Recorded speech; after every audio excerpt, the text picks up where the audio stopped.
దేవునికి మహిమ కలుగును గాక. ఆమేన్. దేవుని నామానికి అనేకమైన కోట్లాది వందనాలు చెల్లిస్తూ శుక్రవారం పూట దేవుని ఆరాధించడానికి దేవుడు మన మధ్యకి వచ్చారు కాబట్టి దేవుని ఆరాధిద్దాము. మరి దేవుడు ఈ రోజు మనతో ఏ మాటలు చెప్పాలనుకుంటున్నారంటే మనకి నవీన స్వభావము ధరించుకోమంటున్నారు. ఈ శుక్రవారం దినాన ఉపవాసంలో ఉండడం కాదు, కానీ దేవుని ఆత్మ పొందుకోవాలి, భాషలతో మాట్లాడాలి. భాషలతో మాట్లాడడం అంటే దేవునితో డైరెక్ట్ గా మాట్లాడడం అనమాట. 1 కొరింథీయులకు రాసిన పత్రికలో ఉంటది, అది 14వ అధ్యాయము 2వ వచనంలో. మనుషులతో కాదు, మన మనుషులతో మాట్లాడితే మనకేమీ జరగదు. నవీన స్వభావము ధరించుకున్నప్పుడు ఇవన్నీ కూడా అర్థమవుతాయి. కాబట్టి దేవునికి మహిమకరంగా మనం ఉండడానికి దేవుణ్ణి ఒక హిందీ పాట పాడుకుంటూ దేవుని ఆరాధిద్దాము, దేవుని మహిమపరుద్దాము ఆత్మతోనూ సత్యముతోనూ.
మహిమ కలుగును గాక. దేవుడు మనల్ని నడిపించడానికి దేవుడిని మనం కోరుకున్నాం కాబట్టి దేవుడు మనతో మాట్లాడుతున్నారు. ఏంటంటే 1 కొరింథీయులకు రాసిన పత్రిక 3వ అధ్యాయములో మనం ఇప్పుడు ఏదైతే దేవుడు మాట్లాడాలనుకుంటున్నారో ఆ మాటలు అక్కడ దేవుడు మన కోసము రాసి ఉంచినందుకు దేవునికి మహిమ కలుగును గాక. 1 కొరింథీయులకు రాసిన పత్రిక చూడండి. 1 కొరింథీయులకు రాసిన పత్రిక 3వ అధ్యాయము 9వ వచనంలో దేవుని యొక్క జత పనివారము అని చెప్తున్నారు. దేవునితో మనము జత పనివారిగా ఉండాలంటే మనము నవీన స్వభావాన్ని ధరించుకోవాలి. ఎందుకంటే దేవుడు ఈ లోకానికి తన ప్రాణం పెట్టారు. ఎందుకంటే మన కోసం ప్రాణం పెట్టారు అనే విషయము మనకు తెలిసింది, కానీ భూలోకంలో కొంతమందికి తెలియలేదు. అందుకని యుద్ధాలు, కలహాలు, కరువులు, మరి చెడు వ్యసనాలు, మరి బాధలు, దుఃఖాలు ఇవన్నీ కూడా. అందుకని మతం కులం భేదం లేకుండా ఆయన ప్రాణం పెట్టినందుకు మరి అది అర్థం కాలేదు కాబట్టి నవీన స్వభావం ధరించుకోలేకపోయారు. కాబట్టి అటువంటి వారికి మనం పరిశుద్ధాత్మతో మనము ఉన్నప్పుడు మనము చెత్త పని వారిగా ఉంటామని దేవుడు మరి కొరింథీ సంఘంతో దేవుడు మాట్లాడుతున్నారు. 3వ అధ్యాయము 9వ వచనంలో, మేము దేవుని జత పని వారమై ఉన్నాము, మీరు దేవుని వ్యవసాయంలో దేవుని గృహమునై ఉన్నారు. దేవుని గృహము, మనము దేవుని గృహం అనమాట. అంటే దేవుని ఆలయము. ఆలయంలో మనము దేవుని ఆలయంగా ఉన్నప్పుడు మనం దేవుని యొక్క ఆ నవీన స్వభావాన్ని ధరించుకోవాలన్నమాట. నవీన స్వభావము ధరించుకోవడానికి ఎఫెసీయులకు రాసిన పత్రికలో ఉంది. ఏంటంటే ఎఫెసీ సంఘానికి చెప్తున్నాడు పౌలు గారు 4వ అధ్యాయంలో చూడండి 24వ వచనంలో ఉంది. 4వ అధ్యాయము 24వ వచనంలో నవీన స్వభావం. ఈ నూతనమైన సంవత్సరంలో నూతనమైన దినము, మరి నూతనమైన సంవత్సరాలు, దినాలు గడిచిపోతున్నాయి కానీ నవీన స్వభావాన్ని ధరించుకోకుండా ఉన్న ఇంకా కొంతమంది గురించి దేవుడు మాట్లాడుతూ ఏమంటారంటే, నీతియు యథార్థమైన భక్తి గలవారే. ఈ నవీన స్వభావం ఎప్పుడు వస్తుందంటే నీతియు యథార్థమైన భక్తి. అపోస్తల బోధ అనమాట. ప్రవక్తలుగా, ఉపదేశకులుగా, కాపరులుగా, బోధకులుగా, స్వార్థికులుగా దేవుడు 5 పరిచర్యలు పరిశుద్ధుల్ని సంపూర్ణంగా చేయడానికి దేవుడు ఏర్పాటు చేసుకున్నాడు. కాబట్టి వాళ్ళు నియమించాడు. కాబట్టి నీతియు యథార్థమైన భక్తి గలవారే, దేవుని పోలికగా సృష్టించబడిన, దేవుని పోలికగా మనం ఉన్నాము, దేవుని పోలికగా మనం సృష్టించాడు దేవుడు. కాబట్టి నవీన స్వభావము మీరు ధరించుకోవాలంటున్నాడు. కాబట్టి నవీన స్వభావము మనం ధరించుకోవడానికి దేవుడు మనకి ఒక అవకాశం ఇచ్చాడు. దేవునికి మహిమ కలుగును గాక. హల్లెలూయా. దేవునికి మహిమ కలుగును గాక. మరి మనము ఒకరికొకరము నవీన స్వభావం ధరించుకున్నప్పుడు ఎలాగుంటాం? మనం ఒకరికొకరము అవయవులై ఉన్నాం కనుక మీరు అబద్ధం ఆడక మాని ప్రతివాడును తన పొరుగు వారికి సత్యమే మాట్లాడాలి. అప్పుడు అబద్ధం మనకు జనకుడు సాతానుడు కాబట్టి అబద్ధము వచ్చిందంటే సాధారణ మనుషులకు వచ్చినట్టు. ఆ అబద్ధం ఎప్పుడైతే వచ్చిందో మరి దేవుని ఆజ్ఞలు పాటించలేరు. వాడే పాటిస్తామనుకుంటారు కానీ పాటించలేరు. మరి నీతి యథార్థమైన భక్తి చేయలేరు. కాబట్టి మనం ఒకరికొకరము అవయవులై ఉన్నాము. అంటే మనం ఒక కంట్లో, ఎదుటి వారి కంట్లో నలుగు పడినప్పుడు, నలక అనేది ఏదైనా పడినప్పుడు అది వాళ్ళు తీసుకోలేరు, మనమే తీయాలి. కాబట్టి ఒకరికొకరు ఆ విధంగా అవయవులై ఉన్నాము. అంటే ప్రేమ. మరి 10 ఆజ్ఞల్లో ఒక 2వ ఆజ్ఞ ఏంటి? 10 ఆజ్ఞల్లో 10 ఆజ్ఞలు కలిపి 2 ఆజ్ఞలుగా చేశారు కదా. మొదటిది దేవుని ఆజ్ఞలు పాటించాలి, ఆయనను ప్రేమించి ఆయన ఆజ్ఞలు గైకొనాలని. మరి 2వ ఆజ్ఞ నిన్నువలే నీ పొరుగు వారిని ప్రేమించాలని. కాబట్టి మనము ఒకరికొకరము అవయవులే ఉన్నాము కనుక మీరు అబద్ధమాడుట మాని ప్రతి వాడును తన పొరుగు వారితో సత్యమే మాట్లాడవలెను అని చెప్తున్నారు. సత్యం మాట్లాడాలి పొరుగు వారితో.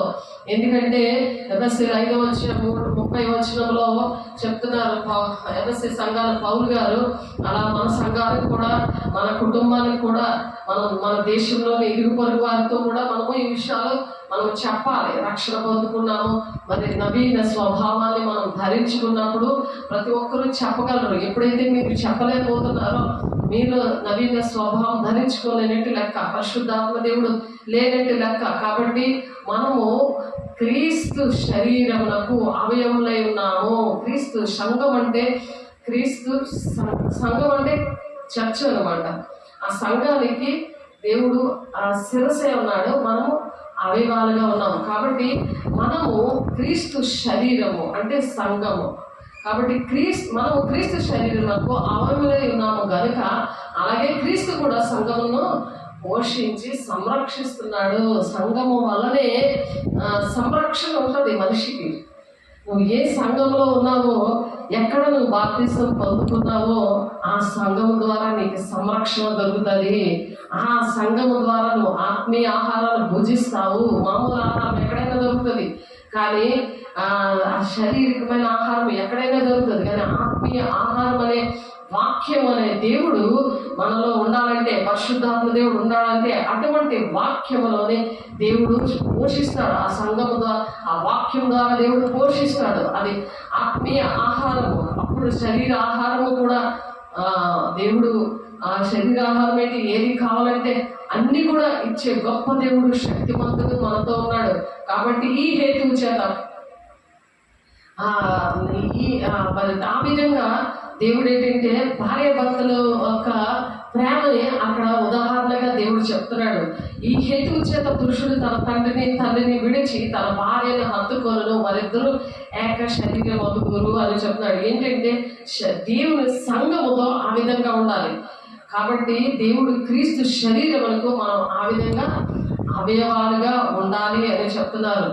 అనేకులు మనం క్రీస్తులో ఒక్క శరీరంగా ఉండి ఒకరికొకరము ప్రత్యేకముగా అవయవములై ఉన్నామంటున్నాడు రోమపత్రికలో 12వ అధ్యాయం 5వ వచనంలో. అనేకులమైన మనము క్రీస్తులో ఒక్క శరీరముగా ఉన్నాం. అంటే అనేకులు, సార్వత్రిక సంఘం అనమాట. దాన్ని ఏమంటున్నారు, అనేకులుగా ఉండి మనము ఒక్క శరీరముగా ఉండి, అనేకులమైన మనము క్రీస్తులో ఒక్క శరీరంగా ఉండి ఒకరికొకరము ప్రత్యేకంగా అవయవులై ఉన్నాము. మనల్ని దేవుడు ప్రత్యేకించాడు. అందుకనే నవీన స్వభావాన్ని ధరించుకున్నప్పుడు అప్పుడు అర్థమవుతుంది. నవీన స్వభావం ధరించుకున్నప్పుడు దేవుడు పరిశుద్ధాత్మని మనం పొందుకున్నప్పుడు, ఆయన పాదాల దగ్గర మనం బ్రతుకులాడుతున్నప్పుడు, మనం పాడుకున్నట్టుగా దేవునికి ప్రతి విషయంలో కూడా తల ఉంచుతాం, లోపడతాం, సాతాన్ని ఎదిరిస్తాం. పరిశుద్ధాత్మ దేవుడు ఉన్న వాళ్ళు దీన మనస్సు కలిగి, ఆ దీన మనస్సు ఉన్న వాళ్ళకి దేవుడు అటువంటి నవీన స్వభావాన్ని ధరింపచేస్తాడు. అందులో నేను నివసిస్తున్నాను, ఒక గృహముగా, ఆయన గృహముగా ఉంటాం మనం. అలాగా మనం ఆ విధంగా ఉండాలని దేవుడు ఆశపడుతున్నాడు. దేవుని బిడ్డ, ఒకసారి ఆలోచించండి మీరు, మనం ఎలాగున్నామని. క్రీస్తులో ఒక శరీరముగా ఉండి ఒకరికొకరము ప్రత్యేకముగా అవయవములై ఉన్నాము.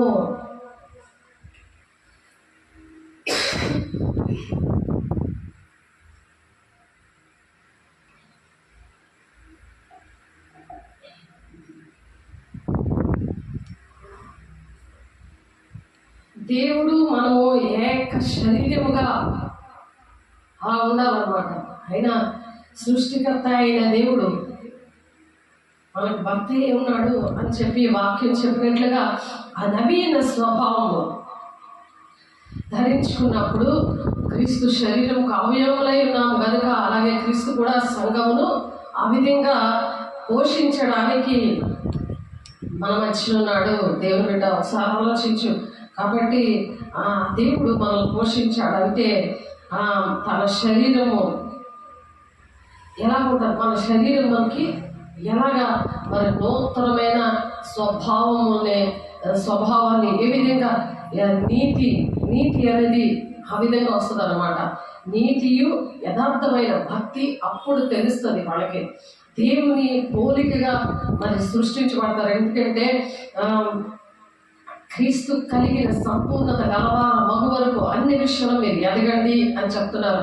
ఆ 4 ఎఫెసీయులు 4వ అధ్యాయంలోనే 12వ వచనంలో 15వ వచనంలో ఉంటుంది ఆ మాట. కాబట్టి ఆయన చూడండి ఒకసారి ఎఫెసీయులు 4వ అధ్యాయము మనము చాలాసార్లు చదువుకున్నాము. 12 అనగా క్రీస్తు కలిగిన 12వ వచనంలో, ఎఫెసీయులు 4వ అధ్యాయము 12వ వచనంలో, అనగా క్రీస్తునకు కలిగిన సంపూర్ణతకు సమానమైన సంపూర్ణత కలవార మగు వరకు ఆయన ఇలాగ నియమించాడు. ప్రతి ఒక్కరికి సంపూర్ణత, క్రీస్తు కలిగిన సంపూర్ణత కలగాలి అని దేవుడు కొంతమందిని ఎవరైతే నవీన స్వభావం ధరించుకుంటారో వాళ్ళని దేవుడు నియమించాడు. ఇంకా పరిశుద్ధులు ఉన్నారు, వాళ్ళు ఇంకా సంపూర్ణులు అవ్వాలి అనే ఒక ఉద్దేశంతో క్రీస్తు శరీరం అనే సంఘము క్షేమాభివృద్ధి చెందాలని అనేక మంది పోషించబడాలని, పరిచర్య ధర్మము జరగాలని ఆయన కొందరు అపోస్తలుగా నియమించాడు, కొందరిని ప్రవక్తలుగా నియమించాడు, కొంతమందిని సువార్తికులుగా నియమించాడు, కొంతమందిని కాపర్లుగా నియమించాడు, కొంతమందిని ఉపదేశకులుగా నియమించాడు. దేవుని బిడ్డ, నేను ఏ విధంగా నియమించాడో నువ్వు ఆయన యొక్క జత పని వారిగా ఉండాలని మొదటి కొరింథీ 3:9 ఉన్నట్టుగా ఆయనతో దేవునితో మనం జత పని వారము అని చెప్తున్నాడు. కాబట్టి ఆ విధంగా మనం ఉండడానికి దేవుడు ఆశపడుతున్నాడు. దేవుని బిడ్డ, అందువల్ల మనం ఇక మీదట పసిపిల్లలమై ఉండి మనుషుల మాయముల చేత వంచనతోనూ తప్పు మార్గములకు లాగు కుయుక్తితోనూ గాలికి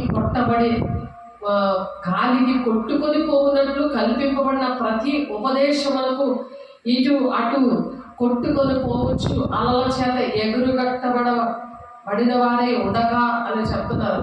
కాబట్టి గాలికి అన్ని ఉపదేశాలకి పరిగెట్టకూడదు. పరిగెడితే నవీన స్వభావం రాదు. సంఘాన్ని క్రీస్తు అనే ఆయన శరీరంలో ఉండి ఆయన మనల్ని పోషిస్తాడు. కాబట్టి ఆయన భర్తగా ఉండాలి అంటే, ఆయన మనల్ని పోషించాలంటే వాక్యం ద్వారా దేవుని రాజ్యానికి వెళ్ళడానికి అటువంటి అభిషేకం ఉండి మరి దేవుడు పని చేయలాగా ఆయనతో జత పని వారిగా మనం ఉండాలంటే మనం ఎప్పుడు కూడా ప్రేమ కలిగి సత్యము చెప్పుచు క్రీస్తు వలె ఉండుటకు అన్ని విషయాల్లో ఎదగాలి అని చెప్తున్నారు. 15 క్రీస్తు వలె ఉండాలి. అందుకని ప్రాణం పెట్టారు. దేవుని బిడ్డ, ఏదో ఉపవాసం చేసి ఏదో వాక్యం వేసి వెళ్ళిపోవడానికి కాదు. ఆయన ప్రాణం పెట్టాడంటే నువ్వు క్రియ చేయాలి, నేను క్రియ చేయాలి. ఆయన పోలికలో మనం సృష్టించబడాలి, ఆయన గుణాలు రావాలి. కాబట్టి ప్రేమ కలిగి సత్యం చెప్పాలి. క్రీస్తు వలె ఉండుటకు మనం అన్ని విషయాలు కూడా ఎదగాలి. ఎందుకంటే ఆయన శిరస్సై ఉన్నాడు, మనకి శిరస్సై ఉన్నాడు. ఆయన శిరస్సై ఉన్నాడు. ఆయన నుండి సర్వ శరీరము చక్కగా అమర్చబడి ఉంది.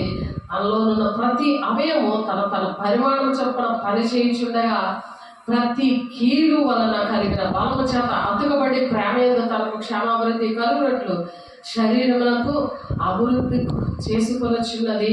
దేవుని ఆలయము అనే మన గృహము అభివృద్ధి చెందాలి. హస్తకృత ఆలయంలో దేవుడు ఉండడు. అక్కడ దేవుని బడిలాగా అక్కడ నేర్చుకోవాలి, సంఘంలో నేర్చుకొని దేవుని యొక్క గృహముగా తయారవ్వాలి. వాళ్ళు దేవుని గృహముగా ఉన్నప్పుడు నీతియు మరి మా భక్తియు కలిగిన వారే సంపూర్ణమైన నవీన స్వభావాన్ని క్రీస్తు కలిగిన సంపూర్ణత కలవారం వరకు అన్ని విషయాలు ఎదగడం అంటే ఏంటి? ఆయన కలిగిన మనస్సు కలిగి ఉండాలి.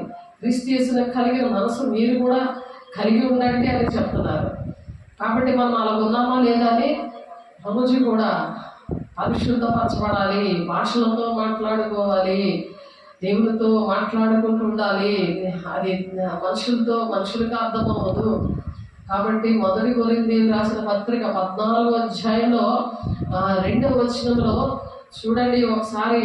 ఎందుకనగా భాషలతో మాట్లాడేవాడు మనుషులతో కాదు, దేవునితో మాట్లాడుచున్నాడు.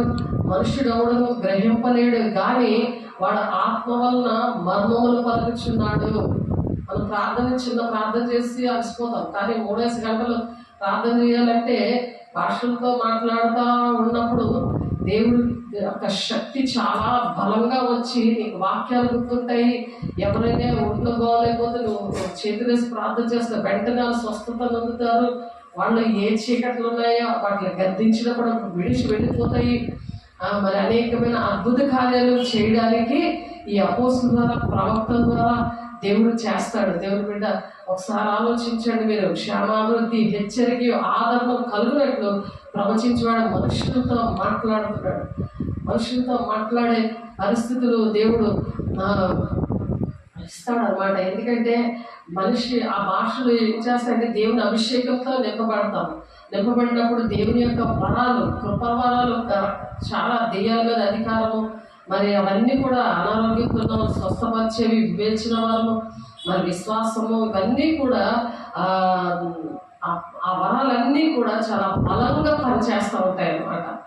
కాబట్టి నీతియు భక్తియు గలవారే నవీన నీతియు భక్తి. అది ఎలాగా అది కంటిన్యూగా మరి అంతవరకు సహించుకొని ఆ రక్షణ పొందుకునే భాగ్యాన్ని, జీవ కిరీటాన్ని ఇస్తారన్నారు కదా. మరి మత్తయి 24:13లోని, మరి ప్రకటన 2:10 అలా సహించుకోవడానికి చనిపోయే వరకు కూడా మనము సహించుకొని దేవుని యొక్క ప్రణాళికని, తండ్రి యొక్క చిత్తాన్ని మనం ఆ విధంగా నవీన స్వభావం ధరించుకొని ఆ నీతియు యథార్థమైన భక్తి కలిగి దేవుని పోలికగా సృష్టించబడిన నవీన స్వభావాన్ని ఆ విధంగా ధరించుకోగలం అన్నమాట. కాబట్టి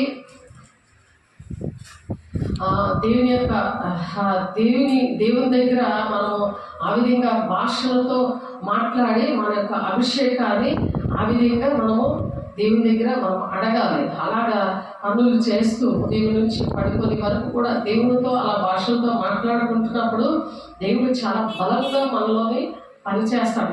మనకి దేవుడు ఏ పని చెప్పాడో, ఏ శరీరంలో అవయవంగా మరి ఏ పని చెప్పాడో, ఈ భూలోకాన్ని, ఈ దేశాన్ని విషయాలు ఇవన్నీ కూడా దేవుడు బయలుపరచగలరు. ఒక కుటుంబం ఏంటి, మన కుటుంబం ఏంటి, ఎవరి విషయాలను ప్రార్థన చేసినప్పుడు ఏ చీకట్లో వాళ్ళని ఆదరించకుండా ఆ బలం, ఆ శక్తి, ఏసే పోలిక ఉన్నది కదా, ఏసే గుణాలు ఉన్నాయి కదా, ఆ నవీన స్వభావము అటువంటి పరిస్థితుల్లో దేవుడు అలాగా దేవుడు పని చేస్తారనమాట. కాబట్టి అట్లయితే మనం ఏముందము, నీతిని వెంటాడని అన్యజనుల నీతిని, అనగా విశ్వాస మూలమైన నీతిని, మరి అన్యజనులు కాకుండా నీతి అనేది అంట విశ్వాసమూలమైన నీతి, అది ఒక నిరీక్షణ, విశ్వాసము అనేది ఉంటుంది అనమాట. లేకపోతే విశ్వాసం లేకపోతే తిరిగితనం ఉంటుంది, భయం ఉంటుంది మనిషిలో. ఈ అభిషేకం ఏం చేస్తుందంటే విశ్వాసమూలమైన నీతిని పొందారు అని చెప్తున్నారు. రోమాపత్రిక 9:30 రాయబడి ఉంది. దేవుని బిడ్డలారా, అటువంటి నీతి మనకి అందరికీ కూడా కలగాలి కాక ఇస్తున్నాములు. అటువంటి నీతి, యథార్థమైన భక్తి కలిగి ఉండి నవీన స్వభావం అందరూ కూడా ధరించుకుందురుగాక. ఈ దినము ప్రతి ఒక్కరు కూడా ప్రతిరోజు కూడా మనం చక్కగా డ్రెస్ అవుతాం, చక్కగా స్నానం చేస్తాం. మరి అవి ఏంటంటే భౌతికమైనవి, కానీ ఆ పరిశుద్ధత కూడా ఉండాలి. హృదయము, ఆత్మ రెండు కూడా, శరీరం, ఆత్మ రెండు కూడా పరిశుద్ధంగా ఉండాలి. కాబట్టి మనకు అనుగ్రహింపబడిన కృప చెప్పున వేరు కృపావరములు కలిగిన వారమై ఉన్నాం. మనం వేరు కృపావరాలు కలిగిన వారమే ఉన్నాం అనమాట. ఒక్కొక్కరు ఆ కృపావరాల ద్వారా ఒకరికొకరు అలాగా ఒక్కొక్క అవయవాలుగా మనం ఉన్నాము. కాబట్టి ఒక్కొక్కరికి ఏ అవయవానికి ఏ యొక్క కృపావరం ఇచ్చారో ఆ కృపావరాలను బట్టి ఒకరికొకరు ప్రార్థన చేసుకోవడము, అలా సహాయం చేయడము, వాళ్ళకి బాగులేకపోతే వారికి స్వస్థపరచడము, వాళ్ళ చీకట్లు వెళ్ళగొట్టడము, ఇవన్నీ కూడా ప్రతి బంధకాలను విడిపించడం, అది ఒకరికొకరు అలాగే హెల్ప్ చేసుకోవాలి అని చెప్తున్నాడు దేవుడి సంఘంలో. రోమపత్రిక 10:12 చూద్దాము. మనకు అనుగ్రహింపబడిన కృప చొప్పున వేరు కృపావరములు కలిగిన వారమై ఉన్నాము గనుక ప్రవచన వరమైతే విశ్వాస పరిమాణము చొప్పున ప్రవచితము, పరిచర్య అయితే పరిచర్యలోను, బోధించువాడైతే బోధించుటలోను, హెచ్చరించువాడైతే హెచ్చరించుటలోను పని కలిగి ఉందుమో. పంచిపెట్టేవాడు శుద్ధ మనసుతోను, పై విచారణ చేయవాడు జాగ్రత్తతోను, కరుణించేవాడు సంతోషముతోను పని జరిగించవలను. ఇది దేవుని యొక్క జత పని వారు చేయవలసిన పనులు. దేవుడు ఒక్కొక్కరికి శరీరంలో వేసే శరీరంలో అవయవాలుగా ఉన్నప్పుడు ఒకరికొకరు అవయవములే ఉన్నామని చదువుకున్నాం కదా ఇందాక. అలాగా మనం పని చేసుకోవాలన్నమాట. అలా పని చేయాలి. అలా పని చేయడానికి దేవుడు సహాయం చేయును గాక. మీ ప్రేమ నిష్కపటమైనదే ఉండవలను, చెడ్డదాన్ని అసహించుకొని మంచిదాన్ని హత్తుకొని ఉండండి అని చెప్తున్నారు. దేవునికి మహిమ కలుగును గాక. చెడ్డదానిని మనము అసహించుకొని మంచిదాన్ని మనం హత్తుకొని ఉండాలని చెప్తున్నారు. కాబట్టి సహోదర ప్రేమ విషయంలో ఒకరి యందొకడు అనురాగము గలవారే, ఘనత విషయంలో ఒకరినొకడు గొప్పగా ఎంచుకుని. ఘనత విషయంలో సహోదర ప్రేమలో ఎలా ఉండాలి? ఒకరి యందొకడు అనురాగము గలవారే ఉంటారు. ఎప్పుడైతే నవీన స్వభావం మనం ధరించుకుంటామో సహోదరి ప్రేమ అనేది ఉంటుంది మనకి. ఆ ప్రేమ విషయంలో ఒకరి అందప్పుడు అనురాగము గలవారే, ఘనత విషయంలో ఒకరినొకడు గొప్పగా ఎంచుకొని, ఆసక్తి విషయంలో మాంద్యులు కాక ఆత్మీయులు తీవ్రత గలవారే, ప్రార్థన ఎందుకు పట్టుదల కలిగి ఉంటారనమాట. దేవునికి మహిమ కలుగును గాక. అందరూ కూడా దేవుని మహిమపరచండి. దేవుని బిడ్డలారా, పరిశుద్ధ అవసరములలో పాలు పొందుతారు. అందరూ ఎప్పుడైతే నవీన స్వభావం ధరించుకుంటారో పరిశుద్ధ అవసరాల్లో పాలు పొందుకుంటారు. వాళ్ళు ఎలాగున్నారో కూడా ఫోన్లే చేయరు. వాళ్ళకి దొరకవలసినవన్నీ దొరికిసాయి కదా. ఆత్మీయంగా దొరికాయి, శారీరకంగా కూడా ఆశీర్వాదాలన్నీ కూడా దేవుడు ఇచ్చాడు. కాబట్టి అటువంటి వారు ఏంటంటే దేవునికి 32 కొరడా దెబ్బలు కొట్టినట్టు లెక్క. అది ఆ కొరడా దెబ్బలాగా అది అలాగా మాంసం పట్టుకొని ఇలా ఎంత ముద్ద చీల్చేస్తుంది. అవన్నీ కూడా ఒప్పుకోవాలి. దేవుని కూడా ఉపాసంలో కాదు, ఇలాంటివన్నీ కూడా దేవా నిన్న అనుక్షణం నేను ఇలా బాధపడుతున్నాను, నేను తిరుగుబాటు చేసి నీకు వీపు చూపించాను, కృతజ్ఞత లేకుండా నేను ఉన్నాను అని చెప్పినప్పుడు దేవుడు మళ్ళీ నీకు నూతనమైన స్వభావం ఇస్తారు, నూతనమైన ఆత్మను ఇస్తారు, నూతనమైన అభిషేకం ఇస్తారు. ఏవైతే పోగొట్టుకున్నామో ఆ కుటుంబం విషయంలో, సంఘం విషయంలో, సేవకుల దగ్గర నుంచి ఉద్యోగం లేదు, అవన్నీ కూడా తిరిగి ఇచ్చిన గాక. దేవునికి మహిమ కలుగును గాక. అటువంటివన్నీ ఎప్పుడైతే సరి చేసుకుంటారో అన్నీ కూడా దేవుడు ఇస్తాడు. దేవుని బిడ్డ దుష్టుడు చేతిలో నుంచి దేవుడు తీసేస్తాడు. అవన్నీ కూడా దుష్టుడిని అక్కడ అది బలం ఉండదు. దుష్టుడికి ఆ విషయాల్లో బలం ఉండదు. వెంటనే పశ్చాత్తాపం మనం పొందుకున్నప్పుడు పోయినవన్నీ కూడా, మనం కోల్పోయినవన్నీ కూడా తిరిగి ఇచ్చే గొప్ప దేవుడు, శక్తివంతుడు మనం కలిగి ఉన్నాం. దేవుని బిడ్డలారా, నిరీక్షణ గలవారే, సంతోషించచ్చు, శ్రమయందు ఓర్పు గలవారే, ప్రార్థనలు పట్టుదల కలిగి ఉండండి అంటాడు. పరిశుద్ధ అవసరాలలో పాలు పొందొచ్చు, శ్రద్ధగా ఆతిథ్యం ఇచ్చుచుండి అంటాడు. ఆతిథ్యము, ఆయనకి ఆతిథ్యం, పరిశుద్ధ అవసరాల పాలు పొందుకుంటూ శ్రద్ధగా వాడికి ఆతిథ్యం ఇవ్వండి అంటున్నాడు. ఎందుకంటే సంఘం ద్వారా పోషించబడుతున్నారు. మరి సంఘంలో మరి నేను సంఘానికి చెప్తున్నాడు దేవుడు, నేను కాపరిగా ఉండటం మానలేదు, మిమ్మల్ని కాపాడడం నేను మానలేదు, గవర్నమెంట్ దినాలు మీరు చూడాలని నేను కోరుకోవట్లేదు, నీ సన్నిధిలో నా మాటలు ఉన్నాయి అని చెప్తున్నాడు దేవుడు. కూడా ఇర్మియా 17వ అధ్యాయంలో ఉంటుంది ఆ మాట. ఒకసారి చూడండి, ఆ మాట చదువుతున్నాను. ఇర్మియా గ్రంథంలో ఉంది ఆ మాట చాలాసార్లు. ఎందుకంటే దేవుడు ఇచ్చాడు వాగ్దానం, నాకు దేవుడు ఇచ్చాడు. ఆయన మాట ఇవి నా మాటలే కాదు, దేవుడి మాటలు దేవుడు నా నోట్లో ఉండబట్టి అవి వస్తున్నాయి. కానీ నేను చెప్దాం అనుకుంటే, ఏం చెప్దాం అనుకుంటే అది చెప్పు. దేవుడు ఏది చెప్పాలో, దేవుని పిల్లలుగా మీతో మీ హృదయాలు నా హృదయం ఎరిగిన దేవుడు ఏంటంటే అటువంటి మాటల ద్వారా మనం బలపరిచే దేవుడు. దేవునికి మహిమ కలుగును గాక. 16 17 ఇర్మియా 16వ అధ్యాయము 17వ వచనం చూడండి ఒకసారి. ఇర్మియా 16వ అధ్యాయం 17వ వచనం చూడండి.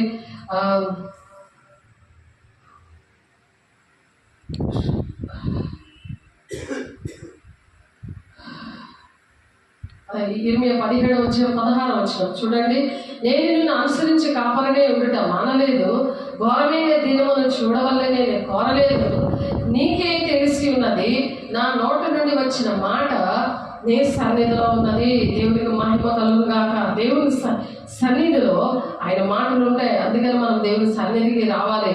ఆపత్కాలం ముందు నీవే నా ఆశ్రయము, నాకు అధైర్యము పుట్టింపకము అని చెప్తాను. నన్ను సిగ్గుపడనీయక, నన్ను తరుము వారిని సిగ్గుపడనేమో, నన్ను దిగులు పడనీయక, వారిని దిగులు పడనేమో, వారి మీదకి ఆపద్దినము రప్పించుము, రెట్టింపు నాశనంతో వారు నశింపచేయమని ఇర్మియా చెప్తున్నాడు. కాబట్టి సాతానికి అటువంటి పరిస్థితులు వస్తాయి. సాతాను అందుకే దేవుని యొక్క గృహముగా మనం ఉండాలి. లేకపోతే నాశనము, సాతానుడు ఆ బాడీలో ఉండి వారికి నాశనాన్ని ఆ విధంగా తెస్తున్నాడు దేవుని బిడ్డ. కాబట్టి దేవుని పరిశుద్ధాలను పొందుకొని ఆ భాషలతో ఎప్పుడు కూడా మాట్లాడుతున్నప్పుడు దుష్టుడు ముట్టకుండా తను తాను భద్రం చేసుకోమని చెప్తున్నాడు కదా. 1 యోహాను 5:17 అక్కడ అలాగ దుష్టుని ముట్టకుండా మన దేవుని యొక్క ఆలయాన్ని మనం ఆ విధంగా మనం భద్రం చేసుకోవాలి. మనం దేవుని మూలంగా పుట్టామని మనం ఎరుగుదాము. కానీ దుష్టుడు ముట్టకుండా తను భద్రం చేసుకోమని చెప్తాడు. ఎవరో భద్రం చేయడు దేవుని బిడ్డ. కాబట్టి ఆసక్తి విషయంలో అటువంటి ఆసక్తి అనేది ఉండాలి. మిగిలిన ఈ భూలోక సంబంధం అన్నీ కూడా అవి టెంపరీ కాబట్టి శాశ్వతమైనవి కాదు. అవి శాశ్వతమైనవి కాదు కాబట్టి మరి సహోదర ప్రేమ విషయంలో ఒకరి అందప్పుడు అనురాగము గలవాలి. ఘనత విషయంలో ఒకరినొకడు గొప్పగా ఎంచుకోవాలి. వాళ్ళు చేస్తున్న పని బట్టి వాళ్ళు గొప్పగా, ఎందుకంటే దేవుడు ఒక్కొక్కరిని ఒక్కొక్కలాగా వాడుకుంటాడు. యేసు శరీరంలో ప్రతి ఒక్కరిని కూడా ఒక అవయవంగా వాడుకుంటాడు. కాబట్టి అవి మనం పైన చదువుకున్నాం ఎలా వాడుకుంటాడు అనే విషయాలు తను చూడండి. ఒక శరీరంలో మనం అనేక అవయవములు ఉండినను ఈ అవయములన్నిటినీ ఒక్కటే పని ఎలాగూ ఉండదో అలాగే అనేకమైన మనము క్రీస్తులు ఒక్క శరీరం కాబట్టి ఒకరికొకరము ప్రత్యేకంగా అవయములై ఉన్నాము. ప్రత్యేకంగా ఉంటారు. ఒక్కొక్క అవయవం కూడా ఒక్కొక్కరికి ఒక్కొక్క వరం ఇస్తాడు. వాళ్ళు ప్రత్యేకంగా ఉంటారనమాట. కాబట్టి ఘనత విషయంలో ఒకరిని ఎక్కువగా ఎంచుకోవాలి. కాబట్టి అలాగే అనేకమైన మనం క్రీస్తులు ఒక్క శరీరంగా ఉండి ఒకరికొకరు ప్రత్యేకంగా అవయవులే ఉన్నాము. మనకు అనుగ్రహించబడిన కృపచొప్పున వెవ్వేరు కృపావరములు కలిగిన వారమే ఉన్నాము కనుక అని ఆ కృపావరాలన్నింటి కూడా గురించి కూడా చెప్పారు. అది మనం ఇందాక చదువుకున్నాం. కాబట్టి మీ ప్రేమ నిష్కపటమై ఉండవలను, చెడ్డదాన్ని అసహించుకొని మంచిదాన్ని హత్తుకోవాలి. చెడ్డదాన్ని మనం హత్తుకుంటే అది ఆ దేహం అంతా చీకటమయం అయిపోతుంది. దేవుని బిడ్డగా మనము చీకటిగా ఉండడానికి దేవుడు పిలవలేదు. మనం వెలుగు సంబంధాలుగా ఉండి మన దేవుని రాజ్యానికి వెళ్ళడానికి ఆసక్తి విషయంలో మాంద్యులు కాక ఆత్మీయంగా తీవ్రత ఎలా వస్తుందంటే భాషలతో మాట్లాడినప్పుడు వస్తుంది. దేవుని బిడ్డల ఆత్మతో భాషలో మనం మాట్లాడుతున్నప్పుడు దేవా నాలోనికి రండి అని ఆహ్వానించినప్పుడు అస్తమాటికి మన భాషలతో మాట్లాడుతున్నప్పుడు దేవుడు మనలో మన ప్రతి అవయవాన్ని కూడా ఫిల్ చేస్తాడు. ఫిల్ చేసి అది ఫిల్ అయిపోయి పొంగిపోగలే పాత్రగా ఉంటుంది అనమాట. అక్కడ మనం ఉన్నప్పుడు మనం ఎక్కడికి వెళ్తే అక్కడ చేయిస్తాడు దేవుడు. ఎవరు అనారోగ్యాలు ఉంటే వారికి విడుదల ఇస్తారు. ఎవరు బంధకాలు ఉంటే వాళ్ళని ఆ శాపం నుండి పాపం నుండి విడుదలిస్తాడు. అటువంటి కృపను దేవుడు మనందరికీ దేవుడు దయచేయను కాక దేవుని బిడ్డలారా నిరీక్షణ గలవారే సంతోషిస్తా మరి శ్రమయందు ఓర్పు గలవారే ప్రార్థన పట్టుదల కలిగి ఉండాలి. భాషలతో ప్రార్థన చేయాలి. అందుకే కాబట్టి పరిశుద్ధుల అవసరాల్లో పాల్గొంటారు. అటువంటి వారు శ్రద్ధగా వాళ్ళకి ఆతిథ్యం ఇస్తూ ఉంటారు. మిమ్మల్ని హింసించే వారిని వారు దీవిస్తూ ఉంటారు. దీవించుడు కానీ వారు శపించబడుతూ అంటున్నాడు. వాళ్ళు దీవిస్తూ ఉంటారు. హింసించే వారిని దీవించమంటున్నాడు దేవుని బిడ్డలారా. కాబట్టి సంతోషించు వారితో సంతోషించుడి అందరితో కూడా. అప్పుడు వాళ్ళు సంతోషంగా ఉంటారు. లేకపోతే వాళ్ళు చేసిన పనులకి చాలా ఈ హృదయం తట్టుకోలేదు. ఎప్పుడైతే దేవుని గృహముగా ఉంటుందో మనం సంతోషంగా ఉంటాం. దేవుని బిడ్డలారా దేవుడు పోషించేవాడు ఆయన కదా, నడిపించేవాడు ఆయన. మరి ఆయన చూస్తున్నాడు. యెహోవా కళ్ళు మరి లోకమంతా సంచారం చేస్తున్నాయి కదా. న్యాయం చేసేవాడు ఆయన, తీర్పు తీర్చేవాడు ఆయన. కాబట్టి ఆయన చెతపడి వారిగా మనం ఉన్నప్పుడు మనకి ఎలా ఉంటుంది? సంతోషించే వారితో మనం సంతోషిస్తాము, ఏడ్చి వారితో ఏడుస్తాము. ఎవరితో ఒకరితో ఒకడు మనస్సు కలిసి ఉంటాము. ఒకరితో ఒకరు మనసు కలుస్తుంది. హెచ్చు వాటి ఎందు మనసు ఉంచక తక్కువ వాటి ఎందు ఆసక్తిలే ఉంటాము. మరి మీకు మీరే బుద్ధిమంతులమని అలా ఆలోచించుకోము. మరి ప్రతి కీడుకి ఎవరికి కూడా మేము చెయ్యము. మనుషులందరి దృష్టికి యోగ్యులమైన వాటిని గూర్చి ఆలోచన కలిగి మనం ఉంటాం అన్నమాట. నవీన స్వభావం ధరించుకున్నప్పుడు అటువంటి పరిస్థితులు వస్తాయి.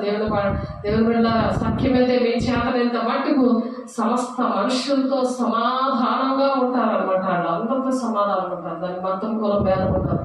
ఎందుకంటే శ్రమ పెట్టే వాళ్ళు దీవిస్తారు, శత్రువులు దీవిస్తూ ఉంటారు అనమాట. దేవుని యొక్క నవీన స్వభావం ఎప్పుడైతే ధరించుకుంటారో కాబట్టి నీ శత్రువు ఆకలి ఉంటే అతనికి భోజనం పెడతాం, దప్పిక ఉంటే దహనం ఇస్తారు. అలాగే చేయడం వల్ల అతని తల మీద నెప్పులు కుప్పలుగా మీరు పోస్తారు అంటున్నాడు. అది సంతోషించడం అంటే, అలా ప్రేమించడం అంటే, అలా దీవించడం అంటే.